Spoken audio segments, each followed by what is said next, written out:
Hello, welcome to your astro दोस्त। आज हम लोग इस लेक्चर सीरीज में बात करेंगे फर्स्ट टू ट्वेल्थ हाउस के एक ब्रीफ इंट्रोडक्शन पे। एक अच्छी इंट्रोडक्शन, लॉन्ग इंट्रोडक्शन, और फर्स्ट टू ट्वेल्थ हाउस को हम लोग समझने की कोशिश करेंगे। एग्जैक्टली ईच हाउस रिप्रेजेंट क्या करते हैं। अगर एस्ट्रोलॉजी को समझना है तो हर हाउस को समझना बहुत इंपॉर्टेंट हो जाता है, और हाउस के समझने के बाद ही प्लानिटरी एक्सप्लेनेशंस काम करते हैं या प्लेसमेंट्स काम करती है।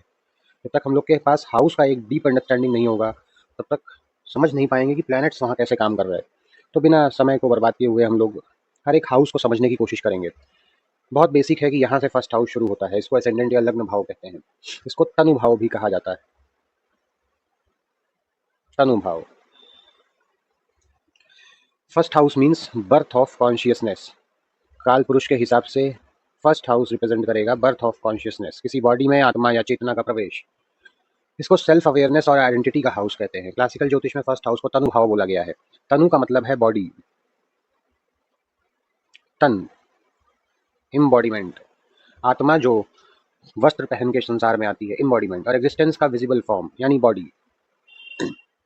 महर्षि पराशर ने बृहद पराशर होरा शास्त्र में डिस्क्राइब किया है lagna as the foundation of entire horoscope.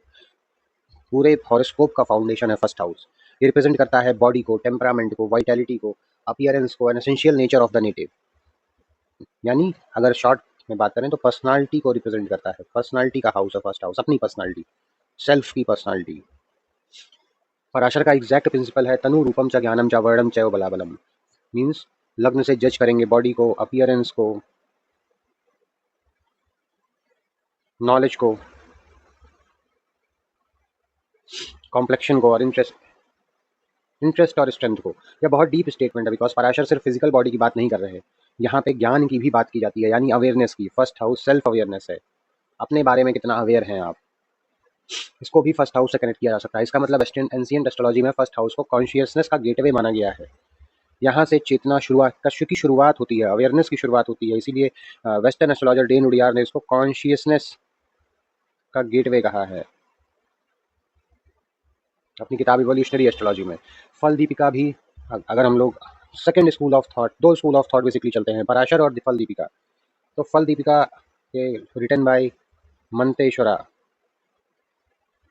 मंत्रेश्वरा ने इसको लिखा है फल दीपिका को। इसमें फर्स्ट हाउस को ये भी पर्सनालिटी बोलते हैं, डिग्निटी बोलते हैं, कैरेक्टर बोलते हैं फर्स्ट हाउस को। और कैरेक्टर के साथ साथ लाइफ की डायरेक्शन से भी कनेक्ट करते हैं। भृगु ट्रेडिशन में लग्न को कार्मिक इम्बॉडीमेंट माना गया है, यानी अपने कर्मों को पूरा करने के लिए आत्मा ने जो वस्त्र पहना है वो है फर्स्ट हाउस। सोल के साइकोलॉजिकल लेंस से दुनिया दुनिया को एक्सपीरियंस करेगा, ये है फर्स्ट हाउस। डेन डुडियार का एक बहुत अच्छा स्टेटमेंट है फर्स्ट हाउस को लेकर के। The lens through which the soul experiences reality.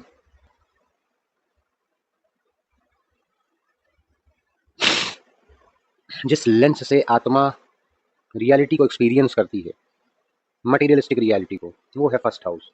यह स्टेटमेंट साइकोलॉजिकल एस्ट्रोलॉजी का कोर बन जाता है। रुडियार के अकॉर्डिंग एसेंडेंट सिर्फ पर्सनालिटी नहीं, कॉन्शियसनेस का ओरिएंटेशन है। ह्यूमनिस्टिक एस्ट्रोलॉजी में फर्स्ट हाउस सेल्फ अवेयरनेस और आइडेंटिटी फॉर्मेशन का हाउस माना जाता है। आइडेंटिटी फॉर्मेशन का यहाँ क्या मतलब है? आइडेंटिटी फॉर्मेशन का हाउस वेस्टर्न एस्ट्रोलॉजी में इसको कहते हैं। तो आइडेंटिटी फॉर्मेशन मीन्स दुनिया आपको कैसे जानती है, कैसे पहचानती है, कैसे देखती है, कैसे जज करती है, आपकी आइडेंटिटी कैसे बनती है, शेप देता है फर्स्ट हाउस आइडेंटिटी को। साइकोलॉजी का एक पर्सपेक्टिव है फर्स्ट हाउस से ईगो, आइडेंटिटी और सेल्फ का कॉन्सेप्ट क्रिएट होता है। कार्ल जंग के अकॉर्डिंग इंसान एक पर्सोना क्रिएट करता है जो दुनिया को दिखाया जाता है। ये persona largely first house energy होती है। एक पर्सोना का मतलब है यहाँ outer image, not your inner mind, आपकी आउटर इमेज। और ये फर्स्ट हाउस से ही क्रिएट होता है, इसी को आइडेंटिटी फॉर्मेशन कहा गया है। ये पर्सोना लार्जली फर्स्ट हाउस से दिखाता है। एरिक एरिक्सन की आइडेंटिटी, एक साइकोलॉजिकल फिलोसफर रहे हैं एरिक एरिक्सन, जिन्होंने थोड़ा बहुत एस्ट्रोलॉजी में भी उनकी थ्योरीज रिलेट की जाती हैं। इवोल्यूशनरी एस्ट्रोलॉजी में उनकी भी थ्योरीज आती हैं। तो एरिक एरिक्सन के हिसाब से आइडेंटिटी डेवलपमेंट थ्योरी इनकी एक थ्योरी है। इसी कॉन्सेप्ट को सपोर्ट करती है फर्स्ट हाउस से। अर्ली लाइफ एक्सपीरियंस से सेल्फ इमेज डेवलप होती है, ऐसा इन्होंने आइडेंटिटी डेवलपमेंट थ्योरी में कहा। तो फर्स्ट हाउस सिर्फ अपनी आइडेंटिटी नहीं, किस परिवार में जन्म हुआ, अर्ली एक्सपीरियंसेस, जन्म के समय परिवार कैसा था, यानी कहीं ना कहीं एक बच्चे की साइकोलॉजिकल प्रोसेस को फर्स्ट हाउस बता देगा। उसको कितना पैम्पर पैम्पर मिला, कितना प्यार मिला, कितना इमोशन मिला। फर्स्ट हाउस से ये सारी चीज़ें निकल के आ सकती हैं। फिजिक्स के पर्सपेक्टिव से हर ऑब्जेक्ट का अपना एक एनर्जेटिक फील्ड होता है। Massive celestial bodies gravitational influence create करते हैं। वैसे ही साइकोलॉजिकली भी देखा जाए तो हर ह्यूमन का एक एनर्जेटिक प्रेजेंस होता है।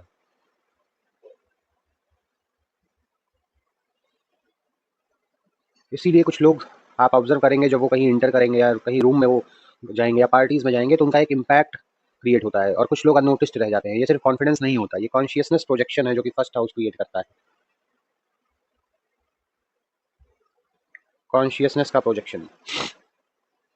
लग्न एंड लग्न लॉर्ड यानी फर्स्ट हाउस और फर्स्ट हाउस का लॉर्ड डिसाइड करता है क्वालिटी ऑफ लाइफ एक्सपीरियंस। उनके अकॉर्डिंग स्ट्रॉन्ग लग्न विदाउट स्ट्रॉन्ग कॉन्शियसनेस इनकम्प्लीट है, इसलिए वो प्रेडिक्शन से पहले पर्सनालिटी और कर्म ओरिएंटेशन पे फोकस करते हैं।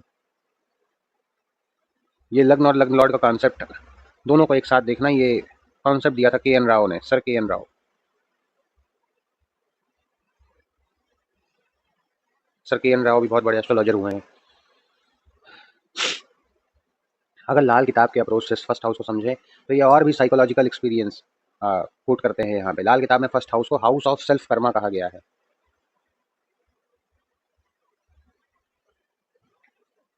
अगर फर्स्ट हाउस अफ्लिक्टेड हो तो पर्सन अपनी अपनी ही एनर्जी का एनिमी बन जाता है, इसलिए लाल किताब रिपीटेडली बिहेवियर करेक्शन पे फोकस करती है। फिलॉसफी में फर्स्ट हाउस एग्जिस्टेंशियलिज्म का स्टार्टिंग पॉइंट है। मैं कौन हूँ, एग्जिस्ट क्यों करता हूँ, जिससे ईगो क्रिएट होता है, ये स्टार्टिंग पॉइंट है फर्स्ट हाउस। वेदांता के अकॉर्डिंग फॉल्स आइडेंटिटी इग्नोरेंस का सोर्स है। स्टोइसिज्म के अकॉर्डिंग सेल्फ अवेयरनेस विजडम की बिगनिंग है और बुद्धिज्म के according rigid self identity suffering create करता है। रियल लाइफ में फर्स्ट हाउस डिसाइड करता है पर्सन रिस्क कैसे लेगा, क्या वो रिस्क टेकिंग एबिलिटी है कि नहीं, क्या वो स्ट्रॉन्ग इनफ है कि नहीं कि रिस्क ले पाए। क्रिटिसिज्म को कैसे हैंडल करेगा, अगर फर्स्ट हाउस अच्छा है तो इंसान बहुत शांत स्वभाव से बहुत शांति से अपना क्रिटिसिज्म हैंडल कर लेता है। स्ट्रगल में कोलैप्स करेगा या ग्रो करेगा, यानी रेजिलियंस को शो करता है फर्स्ट हाउस। साथ ही साथ बॉडी इम्यूनिटी, अगर फर्स्ट हाउस अच्छा नहीं है इम्यूनिटी खराब हो जाती है। जिसका स्ट्रॉन्ग फर्स्ट हाउस होता है उसके लक्षण क्या होते हैं, इंटरनली डायरेक्टेड होते हैं। इंटरनली मीन्स किसी के वैलिडेशन की ज़रूरत नहीं है, किसी से बार बार एडवाइस लेने की ज़रूरत नहीं है। सेल्फ ड्रिवन होते हैं, कोई इनको ये अपने खुद ही मोटिवेटर हैं, अपनी आइडेंटिटी कॉन्शियसली क्रिएट करते हैं। अगर वीक फर्स्ट हाउस की बात करें तो वैलिडेशन इंडिपेंडेंट है, यानी किसी न किसी की सलाह, किसी न किसी का वैलिडेशन इनको हमेशा लगेगा। वैलिडेशन पर डिपेंड करना। ईगो ऑब्सेशन, किसी चीज़ का जिद पाल लेना, फिर उस जिद को पूरा करना भले ही उसमें लॉस हो जाए। सेल्फ सेंटर्डनेस होता है, अगर फर्स्ट हाउस अफ्लिक्टेड है तो सेल्फ का भाव ज़्यादा होता है। इसके अलावा सुपीरियॉरिटी कॉम्प्लेक्स भी आ जाता है अगर फर्स्ट हाउस अफ्लिक्टेड है। इसलिए एस्ट्रोलॉजी में स्ट्रॉन्गेस्ट लग्न वाल वही नहीं जिसका पर्सनालिटी पावरफुल है। स्ट्रॉन्गेस्ट लग्न वो है जहाँ आइडेंटिटी अवेयरनेस में ट्रांसफॉर्म हो जाए। बिकॉज अल्टीमेटली फर्स्ट हाउस सिर्फ हु आर यू नहीं पूछता, ये पूछता है are you conscious of who you are, क्या वो चेतना है या नहीं है। इसलिए फर्स्ट हाउस को बहुत इंपॉर्टेंट हाउस माना गया है। अगर हम लोग बात करें अब सेकंड हाउस की,